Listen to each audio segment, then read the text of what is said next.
Sa Majesté la Reine du Feu, Ngalifro. La scène s'ouvre sur le cœur vibrant de l'actuel Congo-Brazzaville, une terre riche en histoire et en culture, où les eaux du fleuve Congo murmurent les récits des ancêtres. Au centre de cette toile historique se tient Sa Majesté Ngaliforo, la Reine du Feu, respectée matriarche du peuple Téké. Autour d'elle, les symboles de son règne, la croix de chevalier de la Légion d'honneur, les décorations du Bénin, l'étoile d'Anjouan.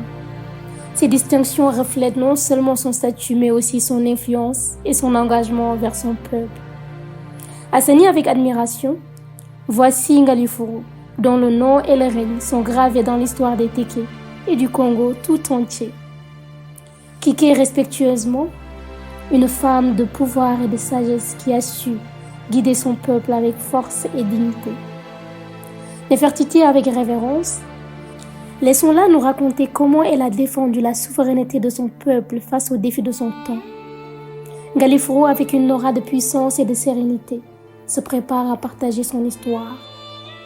Reine Ngaliforo, d'une voix empreinte de force et de conviction, bienvenue émissaire du temps, vous êtes ici pour comprendre comment une femme a pu tenir tête aux tempêtes de l'histoire et forger le destin d'une nation.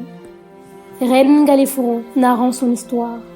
Lorsque mon époux, le roi Yoy Ier, s'est éteint, j'ai pris la lourde responsabilité de guider les Téké.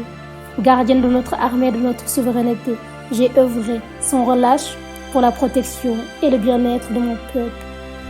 Les Queens écoutent, captivés, alors que la reine décrit sa diplomatie habile avec les colonisateurs français, son rôle dans la signature de traités respectueux et son engagement aux côtés des troupes françaises pour la défense commune des territoires.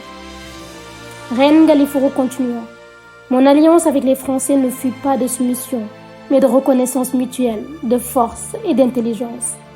J'ai rencontré le général de Gaulle, échangeant pour l'avenir de notre peuple à l'aube des indépendances. Sa Majesté la Reine du Feu incarne la résilience et la fierté de son peuple, son règne étant un témoignage éloquent de sa capacité à naviguer dans les eaux tumultueuses de la politique et de la diplomatie. Reine Ngaliforo concluant. Ma vie fut une flamme ardente pour la liberté et la souveraineté des Téké. Je me suis éteinte, mais le feu que j'ai allumé brûle toujours dans le cœur de mon peuple. La scène est imprégnée de l'esprit indomptable de Ngaliforo, laissant un sentiment de force et d'admiration. Le soleil se couche sur le Congo, ses derniers rayons illuminant le visage de la reine, symbole éternel de courage et de détermination. Les Queens, inspirés par son récit, contemplent le fleuve Congo, réfléchissant à la leçon d'histoire qu'elles viennent de recevoir. Assenie pensive, Sa Majesté a su allumer un feu qui ne s'éteindra jamais, celui de la dignité et de l'autodétermination.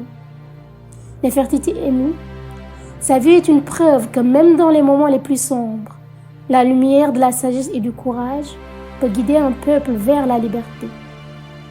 Les Queens, touchés par la profondeur de l'histoire d'Ngaliforo, se lèvent avec une nouvelle résolution, prêtes à porter l'éclat de son héritage dans leurs cœurs et leurs esprits. La nuit enveloppe le Congo, mais la légende de la Reine du Feu continue de briller, guidant les générations futures vers un avenir de fierté et de souveraineté.